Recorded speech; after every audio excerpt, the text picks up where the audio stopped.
네, 안녕하세요. 무지경강 박쌤입니다. 가을비가 촉촉히 내리는 오늘입니다.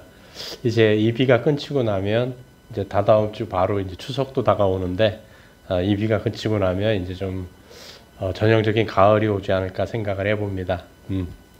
어때 또 한 주는 잘 실천을 해보셨는가요? 참 구독자님들을 한번 만나서 좀 물어보고 싶습니다. 자, 오늘은 이제 챕터 4 질병 진행의 7가지 단계에 대해서 이제 챕터 4가 시작이 됩니다. 그래서 87페이지에 보게 되면 이런 얘기가 있습니다. 문제의 원인이 제거되면 통증이 멈추고 질병의 징후는 사라진다. 당연하겠죠. 원인이 제거됐으니까. 그러나 만일 당신이 불만족한 상황을 개선하기 위해서 약이라는 직원을 고용하게 되면 병의 원인은 그대로 남아있게 되고 질병은 계속 진행된다. 이 얘기는 뭐냐면 증상만 완화된다는 얘기죠. 증상만 완화되는 거지 질병이 치료되는 건 절대 아닙니다. 당신이 약을 먹게 되면 통증이 완화되므로 상황을 개선시키려는 몸의 작동은 멈추게 된다. 잠깐 고통이 줄었다가 가차없이 병의 다음 단계로 진입하게 된다. 모든 병이 이렇게 되는 건 아니지만 대부분의 질병이 그렇다라는 거죠. 그래서 이제 현대의학을 뭐라 그래요? 대증요법, 증상에 대해서만 처방을 할 수밖에 없습니다. 왜? 약이나 수술을 해야 되기 때문에 그렇습니다. 물론 그것도 굉장히 중요할 때가 많습니다. 지난번도 말씀드렸지만 급성일 때는 현대의학만큼 좋은 또 도구 수단은 없습니다. 그러니까 그런 면에서는 정말 뛰어난 거죠. 그래서 1단계는 이제 무기력증이 온답니다. 무기력증은 몸의 기능을 정상적으로 수행해야 할 에너지가 충분하지 않은 상태를 말한다. 무기력증이 발생하면 몸은 즉각 스스로를 치료해서 아주 작은 에너지라도 끌어올리려는 시도를 한다. 몸의 모든 기능이 작동해서 몸을 수리하게 되는데 신진대사 과정, 음식을 흡수해서 소화하고 배출하는 신진대사 과정에서 발생한 각종 독소를 제거하는 과정에 진입한다. 인간의 몸에 들어온 70톤에 발생한 독소를 제거한다. 그러니까 지난 시간에도 말씀드렸잖아요. 동물들은 아프면 안 먹는다고요. 안 먹으면서 그러면 몸은 어떤 작용을 하냐면 내 몸의 고장난 부위를 다 수리를 합니다. 효소를 만들어내서. 근데 이제 이 작동들을 못하게 되는 케이스들이 이제 생겨버리는 거죠. 무기력증이 생기고. 그래서 에너지가 고갈되어 무기력증에 빠졌다는 첫 번째 경고음은 무엇일까?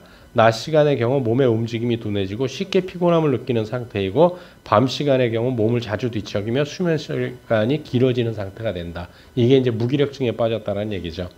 이러한 경고음이 몸에 사인을 주게 되면 짜증이나 신경질과 같은 정신적인 현상이 일어나면서 이를 바로잡으려는 쪽으로 몸이 작동한다.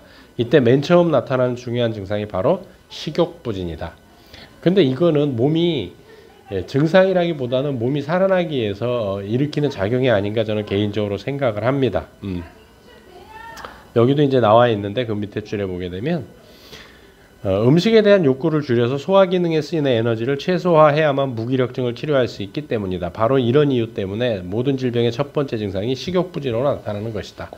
근데 우리는 어때요? 아이들이 아프면 먹고 이겨야 된다고 자꾸 먹이죠. 그러니까 더 안 낫는 겁니다. 그래서 이제 첫 번째가 무기력 단계고 1단계가 2단계가 이제 독혈증. 그래서 이제 피 안에 이제 독소가 많다라는 얘기예요. 독혈증이 나타나는 거죠. 독혈증, 그러니까 중독 또는 자가 중독이라고 부르려고 하는데 미처 제거되지 못한 잔여 독소들이 혈관 및 임파선 그리고 신체의 각 조직에 다량 침투됐을 때 발생한다. 우리의 몸은 급박한 상황을 해결해야 한다고 인식한 후에 독소를 몸 밖으로 내보내서 건강을 유지하려고 노력한다라고 하는 거죠.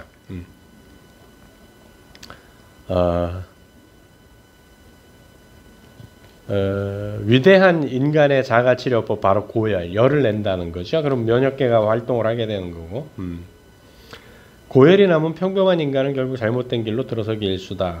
염화순과 키니네가 들어있는 무시무시한 약물이 몸속에 투입된다는 말이다. 그러니까 열이 나니까 해열제를 먹는다는 얘기예요. 고열은 우리의 친구임에도 불구하고 무시무시한 공포, 적 또는 죽음으로 몰고 가는 악마로 과잉 대접을 받기 일수다. 여기 믿기지 않는 사실이 하나 있다. 미국의 저명한 사회개혁자 리플리는 믿거나 말거나 1800년대 중반까지만 해도 고열에 인한 환자에게 찬물을 먹이는 것은 금기사항이었다고 밝혔다. 왜 열이 날까요? 면역계를 출동시켜야 되기 때문이죠. 고열은 사실 우리 몸의 방어작용이다. 열을 발생시켜 독소를 잘게 녹여 액체 상태로 만든 다음 혈관으로 스며들게 한다. 이 액체 상태의 독소들은 인체의 배출기관, 장이나 방광, 폐, 피부 이런 데로 배출기관으로 이동시킨 다음 몸 밖으로 배출해버리면 끝나는 것이다. 네. 그래서 열이 난다는 거죠. 근데 이제 이거를 약으로 하면 안 된다라는 얘기를 하는 거고요. 그래서 97페이지에 보게 되면 뭐라고 되어 있냐면 몸에 열이 난다고 해서 절대 두려워하지 마시라. 고열은 인체의 치료 기능 중에서 가장 명확하고 기본적인 기능이라는 점을 확신하기 바란다. 당신의 몸이 원하는 대로 행하라. 당신의 몸은 분명히 휴식을 취하라거나 물을 마시라거나 잠을 자라거나 명령할 것이다. 그렇게 하라. 고열이 당신을 치료하는 동안 몸의 명령에 복종하라. 치료가 끝나면 몸은 저절로 살아날 것이다. 인류는 700만 년 동안 그렇게 스스로를 치료해 왔다라는 거죠. 세 번째는 이제 과민 증상이 나타난다는 거죠. 가장 대표적인 과민 증상은 설사를 위해 화장실로 달려가는 것이다. 또 가장 일반적인 과민 증상은 가려움증이다. 이게 둘 다 뭐예요? 배출기관이라는 얘기죠. 배출하기 위해서 무엇을 독소를 배출하기 위해서 그런 반응들이 나타난다라는 거예요. 101페이지에 보게 되면 잠이 잘 안 온다거나 잠을 깊게 못 자는 사람들도 과민 증상의 예가 될 수 있다. 이러한 과민 증상들은 모두 살이 찌게 하는 원인들이다. 네 번째는 염증이죠. 염증은 모든 감기부터 암까지 베이스에 깔리는 게 염증이라고 하는데 사실은 염증도 고열처럼 좋은 작용이에요. 우리 몸에 이상이 왔다는 걸 알려주기 때문에 염증이란 독소를 제거해서 몸을 다시 원상태로 회복시키려는 자가치료의 가장 강력한 증거물이다. 근데 이게 이제 만성염증으로 가면 문제가 되는 거죠. 통증은 아무런 이유도 없이 계획도 없이 발생하지 않는다. 통증은 절대로 부주의한 사람에게 내리는 벌이 아니다. 통증에는 반드시 목적이 있다. 예. 통증도 굉장히 중요하다라는 거예요. 염증이 발생한다는 것은 몸속의 독소가 인체의 특별한 장소나 기관에 지나치게 침투해 있으므로 사력을 다해서 독소를 제거하고 있다는 사실을 증명한다. 독소 물질이 인체의 어느 부분을 집중적으로 공략하기 때문에 염증이 발생한다는 말이다. 그러니까 몸에 이상이 있다고 알려주는 게 염증이라는 얘기예요. 근데 우리는 뭘 먹어요? 소염진 통제를 먹어버리죠. 그러니까 이제 몸이 더더욱 피폐해지는 거고요. 5단계는 이제 궤양이 나온답니다. 궤양이라는 건 뭐냐 하면 피부나 점막이 헐어서 상처가 난 상태를 궤양이라고 하는 거죠. 뭐 대단히 무서운 질병은 아니죠, 사실. 근데 위궤양 그러면 상처가 난 거예요, 위벽에. 그 다음에 이제 6단계가 경화증. 경화증이란 조직이 딱딱해졌다는 말이다. 간경화는 간이 딱딱해졌다는 얘기고요. 경화는 다 딱딱해졌다는 얘기예요. 독성 물질들을 한 곳에 격리시켜 몸속의 다른 장기로 퍼져나가는 것을 방지하기 위한 몸의 안간 힘이라는 거다. 뭐가요? 경화가요. 그 다음에 7단계가 이제 암이라는 거죠. 질병이 진화해서 마지막 단계에 멈춘 것이 암이다. 당신이 아무리 험악한 환경에 처해 있더라도 식이요법으로 치료할 수 있다. 암은 체포될 수도 있고 건강은 옛날처럼 회복될 수도 있다. 당신이 아주 집중해서 열심히 실천만 하면 된다. 어떻게 생각하세요? 안 믿어지죠? 네. 당신의 가장 친한 친구이며 새 생명을 주게 될 동지이며 미쳐버린 세포로부터 당신을 구해줄 여신은 누구일까? 바로 당신의 몸이다. 단 한 치의 의심도 하지 마시라. 당신을 구해줄 여신은 바로 당신의 몸이다. 몸이 보내는 사인과 몸을 믿으시면 됩니다. 인간의 모든 기관들은 모두 신성하고 중요하며 서로서로 연관성을 가지고 있으며 서로를 보호한다. 물론 어떤 기관이 치료가 필요할 경우 다른 기관은 집중해서 도우려고 노력한다. 가슴, 신장, 심장, 폐, 치아, 피부, 위장 등은 서로를 기꺼이 돕는다. 다른 기관이 상처를 입으면 자신도 영향을 받기 때문이다. 인체의 어떤 기관도 더 중요하지도 덜 중요하지도 않고 서로 가족처럼 돕는다. 그렇기 때문에 병에 걸려도 너무 그렇게 걱정하지 말라는 거예요. 114페이지에 아주 좋은 얘기가 있습니다. 절대로 잊지 마시라. 당신이 지금 건강하다면 그것이 자연스러운 상태다. 우리 몸은 항상 건강한 상태로 살다가 죽도록 설계되어 있다. 건강한 상태는 당연히 누려야 할 인간의 권리다. 특별하게 이상한 상태가 질병이라는 말이다. 만일 건강에 문제가 생겨서 경고음이 울린다면 그것은 건강을 계속 유지하기 위한 최고의 환경을 당신이 마련하지 못했다는 뜻이다. 몸속에 독소가 필요 이상으로 쌓여가고 있다는 뜻이다. 당신이 여기에서 불건전한 생활 습관을 버리게 되면 질병은 더 이상 발붙이지 못할 것이다. 경고음은 멈추고 통증도 사라질 것이다. 원래의 건강한 상태로 다시 회복된다는 말이다.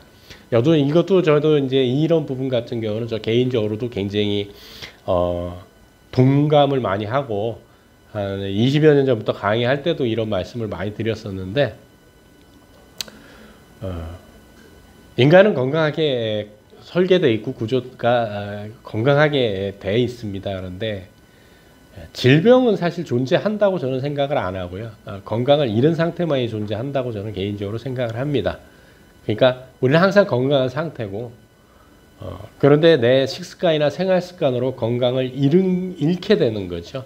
그럼 그것을 몸이 보내는 신호들이 있지 않습니까? 뭐 아까 무기력이라든지 또 뭐 궤양이라든지 염증이라든지 이런 신호들을 봤을 때 무시하지 마시고 약으로 해결하지 마시고 조금 더 몸이 보내는 사인들을 신경을 쓴다면 우리는 다시 건강해질 수 있다라는 거예요. 115페이지에 약물은 왜 위험한가 이렇게 해가지고 이제 약물에 대해서 얘기가 나옵니다. 당신의 가장 위험한 적군은 통증이 아니라 약물이다. 몸에 불편함이라는 경고음이 울리면 병원에 가서 진단을 받고 약을 먹을 것을 구태의연하고 관습적인 사고방식이다. 우리는 새로운 시각을 가져야 한다. 새롭다고 말하기보다는 우리 몸의 울림에 귀 기울이는 자연의 방식으로 생각하고 대처해야 한다는 말이다. 우리 어리석은 인간들은 아프면 약을 먹어야 한다는 상업자본주의 방식에 휘둘리며 살고 있다. 아무런 반대하는 사람이 없다. 그대가 아프다면 약을 먹으라. 그러면 통증이 사라질지니 그야말로 약물림 만세다. 절대로 명심하시라. 약물은 절대 아무것도 치료하지 못한다. 돈을 팽개치고 자연 치유를 연구하는 양심 있는 의사들은 이렇게 말한다. 거의 대부분의 약물은 질병의 원인을 몸속 더 깊은 곳으로 옮겨 심는다. 생명을 위협하는 질병의 증상을 몰래 숨기는 것도 위험하지만 용량을 초과하거나 잘못 사용되는 것도 심각하게 위험한 일입니다. 라고 양심 있는 의사들이 얘기를 한다는 얘기예요. 약물은 증상을 속인다. 증상이 안 보이도록 보자기를 씌워놓는다. 약물은 바로 그 목적을 위해 사용된다. 약물은 당신의 몸에 경고음 스위치를 가위로 싹둑 잘라놓음으로써 당신의 몸을 위해 해야 할 일을 잊게 만든다. 문제가 있음을 알려주기 위해서 통증이 존재한다는 말이다. 약물을 사용하면 문제의 원인이 감추어진다. 그래서 당신의 질병이 한 단계 한 단계 더 진행되는 것이다. 어떻게요? 7단계까지. 그렇다고 뭐 너무 아픈데 약을 안 먹을 수는 없겠죠. 그러니까 적당히 알아서 쓰셔야 된다는 거예요, 사실은.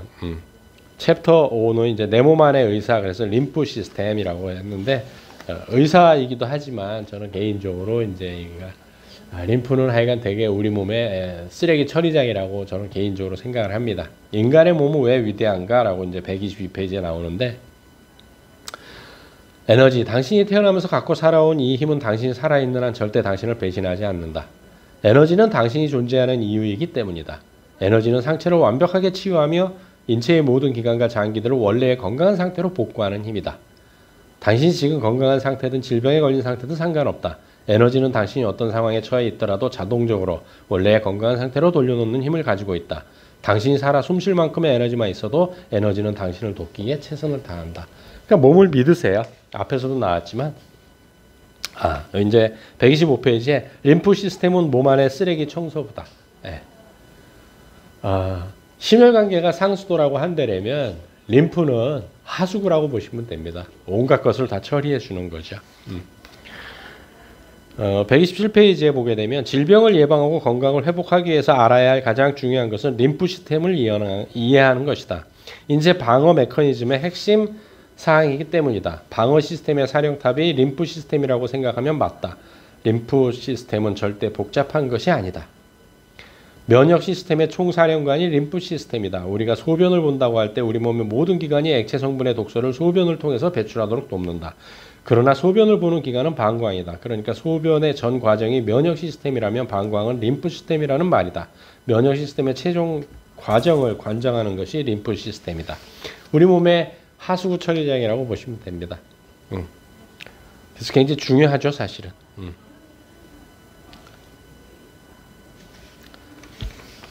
림프 시스템은 어떻게 작동하는가 해가지고 림프 주머니는 이제 132페이지인데 림프 주머니는 우리 피부 바로 밑에 위치하고 있어서 눈으로는 확연하게 보이지 않는다. 그러나 림프 주머니가 어디에 있는지는 느낄 수는 있다. 목 주위, 턱 밑, 겨드랑이, 배 안쪽, 다리 안쪽의 사타구니에 수없이 많은 림프 주머니가 위치해 있다. 비정상적으로도 큰 림프절도 있다. 입을 열면 맨 안쪽에 보는 것 바로 편도선이다. 과거에는 어리석은 의사들과 돈을 사랑하는 의학 업계에서 불필요함으로 제거해야 하는 호구로 여겨졌었다. 전능하신 신께서 실수로 만든 호구로 여겨졌고 호모사피엔스의 700만 년 진화 과정에서도 완벽하게 진화하지 못한 미완성물로 여겨졌다. 꼭 뭐 편도만 그런 게 아니었죠. 충수 같은 경우도 그랬죠. 그러니까 맹장 수술한다고 할 때 그 맹장을 맹장 수술했어야 하는데 맹장은 대장이 시작되는 부분이고요. 거기에 이제 부속 기관인 충수죠, 사실은. 그것도 미완성물로 불필요한 기관으로 해갖고 많이 잘라냈었죠. 그들은 겁먹은 환자들을 위협해서 완벽한 독소 제거 장치를 제거하고 돈을 챙겼다. 그러나 세월이 흘러 진실이 밝혀졌다. 편도선은 신의 위대한 창조물일 뿐만 아니라 700만 년 진화의 결정판으로 밝혀졌다는 말이다. 편도선은 목구멍과 콧구멍 사이에 위치해서 그곳으로 침입하는 각종 바이러스와 몸에 해가 되는 물질을 걸러내는 림프 시스템 중 가장 위대한 청소부라는 사실이 밝혀졌다는 말이다. 이거 필요 없다고 자꾸 잘라내고 하면 안 된다는 거예요. 몸에 필요 없는 부분이 있다면 아마 퇴화시켰을 겁니다. 우리 꼬리처럼. 134페이지에 이렇게 되어 있습니다. 편도선이 부어서 커지면 음식을 삼키는 것이 불편해진다. 그것은 우리의 몸이 다음과 같은 신호를 보내는 것이다. 이봐, 먹는 것을 좀 그만두었으면 좋겠어. 내가 바이러스와 잡균들을 모아서 청소하고 있는데 바빠서 그래. 음식이 자꾸 들어오면 내가 일을 못하잖아. 그래서 감기가 걸려도 식욕이 떨어지는 거고요. 근데 우리는 자꾸 아이들에게 먹죠. 빨리 이기라고. 135페이지에 이런 말이 있습니다. 암은 그저 하나의 단어라는 점을 잊지 말기 바란다.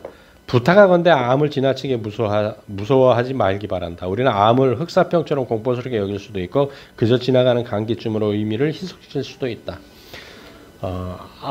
앞에서도 제가 말씀드렸지만 사실은 암보다 자가면역 질환이 훨씬 더 무섭습니다. 사실은.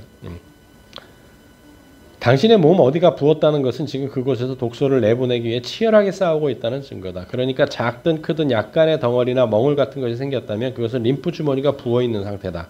그 피부 밑에서 림프와 독소들이 치열한 싸움을 벌이고 있다는 증거다. 너무 많은 독소들이 다른 곳으로 돌아다니면서 깡패짓거리를 못하도록 림프 주머니에 모두고 하나씩 제거하는 중이라는 명백한 증거다. 그러니까 몸을 좀 믿으라는 얘기예요. 림프 주머니는 항상 채워졌다 비워졌다를 반복한다. 몸속 독소의 양이 적을수록 주머니를 신속하게 비워낼 수 있고 몸속 에너지의 힘이 강할수록 독소를 신속하고 깨끗하게 비워낸다. 근데 우리는 조금만 해도 조금 부어도 항상 두려움에 떨고 병원에 가서 여러 가지 일들을 하죠.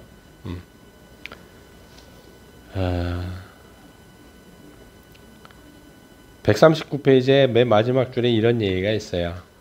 림프 주머니는 성벽이고 보초병이다. 그 건장하고 아름다운 림프 주머니들이 적군으로부터 당신을 지켜내는 일을 하고 있다는 말이다. 당신은 림프 시스템 없이는 절대 살 수 없다. 그래서 140페이지에 이제 진실로 가는 길 그래서